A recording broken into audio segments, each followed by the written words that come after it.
is lesson 6.6, solving absolute value inequalities. You should be on page 398.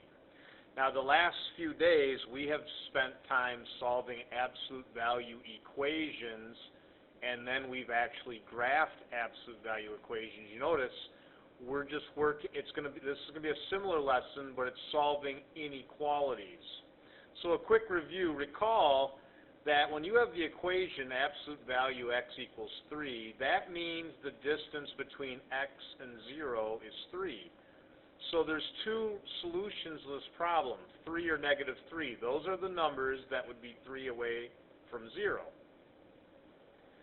The inequality absolute value x is less than 3 means that the distance between x and 0 is less than 3.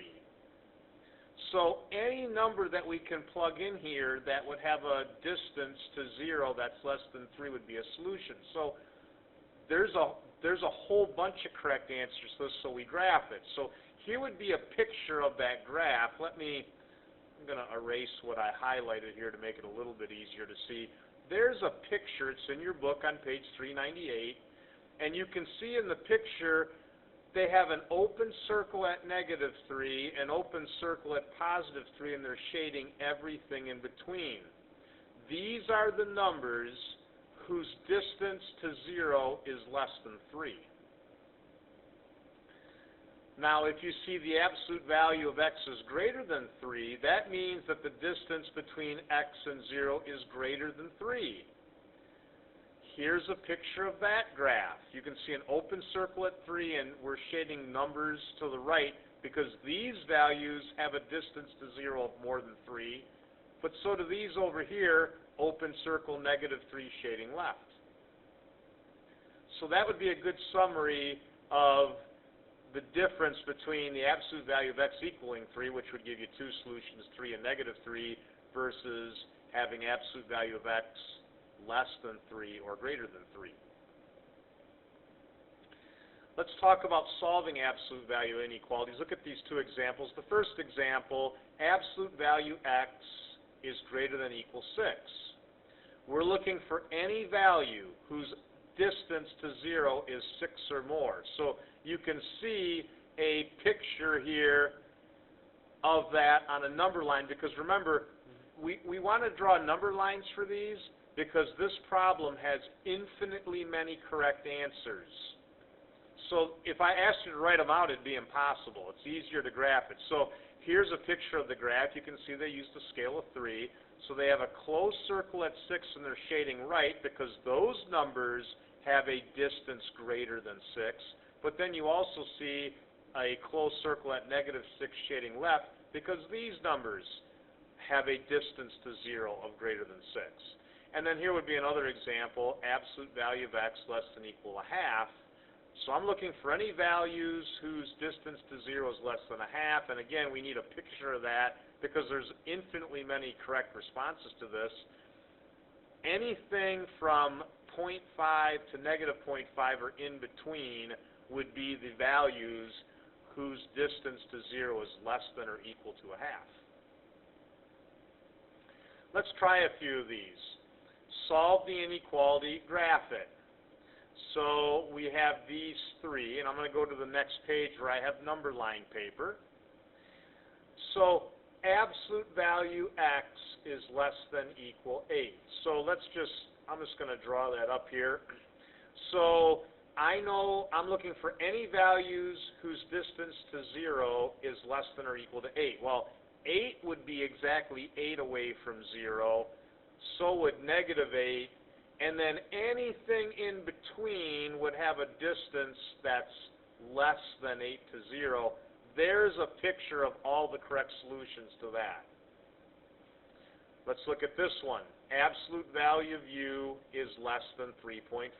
Well, it doesn't say equal. So 3.5, I'll put an open circle at 3.5. 3.5 is exactly 3.5 away from 0. So is negative 3.5. But I want the values whose distance to 0 is less than 3.5. Well, anything left of this circle would be, and anything right of here, well, it'd be the combination of the two. Anything in this range would have a distance to 0 less than 3.5. And then the final one here, absolute value V is greater than 2/3. So I'm looking for any values that have a distance that's more than 2/3 away from 0. Well, 2/3 is exactly 2/3 away from 0, and so is negative 2/3. I'm trying to draw those here. So these values here are definitely farther away from 0 than 2/3, but so are these values on the left.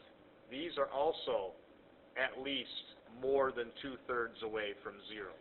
So those would be the solutions to those graphs. Let's talk about solving absolute inequalities. Now they say here, the inequality, absolute value AX plus B is less than C, where C is greater than 0, is equivalent to the compound inequality opposite C less than equal AX plus B less than equal C. This is similar to the equations. Absolute value inequalities typically have two solutions to them, but here's the key thing we got to recognize here. Do you notice how they wrote a triple inequality in the statement?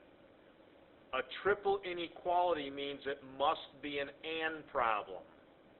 So when you see an absolute value isolated less than a number, it's got to be an AND problem. So I would definitely get that in your notes. Now if an inequality, if we have an absolute value inequality greater than a number, then that would be equivalent to a compound inequality, and you notice the word OR here. So if you have a less than problem with absolute value inequalities, it's an AND question. But if you have an absolute value greater than a number, that's automatically an OR question. So that's important to distinguish. Less thans are ANDs, greater thans are ORs. One thing I should add to that, I'm not going to write it, but you can write this in your notes. You must isolate the absolute value first before determining if it's an AND versus an OR problem. I did decide to write it down, so I'll pause the video, or you can pause the video and write that down. Let's practice solving these absolute value inequalities. So do you notice in this problem, we have an absolute value by itself, and I see a greater than. It's automatically an OR problem. Now remember, absolute values always have two solutions. So I'm looking for the values where x minus 5 is greater than or equal to 7, which you see here. But I also want to find out when x minus 5 is less than or equal to negative 7. So you notice when you find your two solutions, you have to change the sign and flip the inequality around. Okay, let's solve each of these then. I'll add 5 here, and this gives me x less than equal negative 2. There's one solution to the problem.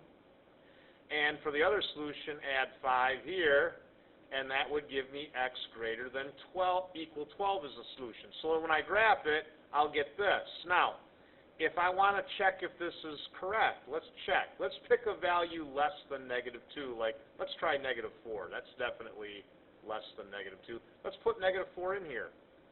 Negative 4 minus 5 is negative 9. What is the absolute value of negative 9? I hope you're thinking it's 9. Well, isn't 9 bigger than or equal to 7? And yes, it is. So there's one solution set, x less than equal to negative 2. Let's try over here. It says x greater than equal to 12. Let's try 14. 14 is bigger than 12. Let's plug that in and try it. 14 minus 5 would give me 9. Is the absolute value of 9 greater than equal to 7? And yeah, it is. So these solutions are both checking out. Let's try this problem. As I mentioned before, when you have an absolute value inequality, you have to isolate the absolute value first. You notice I'm going to highlight here with a highlighter. This absolute value is not on its own. I have this plus 3 here. So the first thing to do would be to take away 3 from each side, which you can see I'm trying to show you here, which would give you the absolute value of negative 4x minus 5 is less than 6. Now, do you notice in this problem, it's an and question. The absolute value is by itself. I have a less than. This is an and problem. So I need this material to be less than 6 and greater than negative 6 at the same time, so that's what I'm writing. Here's my 6, here's my negative 6, and I got the negative 4x minus 5 in between. I just got to solve that. So I'm going to add 5 first to get rid of the 5 in the middle, or the minus 5 in the middle, I should say. So that gives me negative 1 less than negative 4x less than 11. Now I can divide everything by negative 4. Now remember, when you divide by negative 4, don't forget to flip the inequality around, and you're going to get positive quarter greater than x, because the negative 4's cancel here, which is greater than negative 2.75. Now I have to graph that. So you can see they're doing it here. Open circle at a quarter, open circle at negative 2.75, and they're shading in between. Let's try a few. Solve the inequality, graph your solution. The absolute value, you notice, is by itself, and this is greater than. This is an OR problem. So that's why I wrote OR here. So let's write these out. X plus 3 would be greater than 8, or x plus 3 would be less than negative 8. So remember that second inequality, we have to flip the inequality and change the sign. Well, all I got to do is take away 3 from each. I'm getting x greater than 5 or x less than negative 11. They want me to graph that. I'm going to skip that part so I don't make the video too long, but put an open circle at 5 and shade right, and put an open circle at negative 11 and shade left. This problem, the absolute value is by itself. It's an and question. It's a less than. So I could write a triple inequality. I can put 2w minus 1 in the middle. I want the 11 as the big amount and the negative 11 as the small amount. I'm going to get two solutions. So add 1 to all 3 parts. That gives me negative 10 less than 2w less than 12. I can then divide everything by 2. And that would give me negative 5 less than w in the middle, which is less than 6. And then I can graph that. I can put an open circle at negative 5. I can put an open circle at 6 and shade in between. Let's try 6. Now you notice 6, the absolute value is not by itself. I got to isolate it first. So add 8 first to get rid of the minus 8 up there, which will give me 3, absolute value 5m minus 6, absolute value less than or equal 21. Then you can divide each side by 3, which gives you 5m minus 6, absolute value less than or equal 7. You notice this is an and problem. And if it's an and problem, you can write a triple inequality, which you see here. So I need less than or equal 7, but greater than or equal negative 7. Well, let's solve it. Onion, add 6. To get rid of the minus 6, which gives you negative 1 less than or equal 5m less than or equal 13. And then I can divide all 3 parts by 5. And when I do that, I'm going to get negative 1/5 less than equal m, which is less than equal, that would be 2 3/5. And so I'm going to put a closed circle at negative 1/5, a closed circle at 2 3/5, and I would shade in between. Just to keep the video shorter, you can review this story problem and look at this on your own. I just wanted to finish the video on this. A couple quick review items from this chapter. We worked on one-step and multi-step inequalities early in the chapter. This would have been lesson 6.1 through 6.3. Key thing to remember here, when you're working on any of these one-step and multi-step inequalities, you got to reverse the inequality when you multiply or divide by a negative number. Compound inequalities, remember there's 2 kinds. There's OR problems that you have to write as separate inequalities, but there's also and questions that are the triple inequalities. To solve each inequality, make sure you include and or in the solution. Now remember, if it's an and problem, you don't have to physically write it. You would just put a triple inequality, and that means it has to be an and problem. Okay?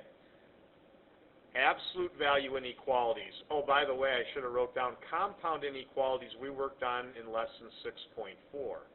Now, lesson 6.5 through 6.6 now, we worked on absolute value equations and inequalities. And obviously this lesson's on the inequalities. Remember, you have to isolate the absolute value on one side of the inequality first. Do that first. Okay, and I put it in big letters here. Always do this first. Got to get that absolute value by itself. And then you can rewrite the absolute value inequality as a compound inequality. Remember, if it's an and, you can write it as a triple inequality. Okay, but if it's an or, you got to write them separate. And then just solve and graph each. I'm going to pause the video there. If you have questions, make sure you ask in class.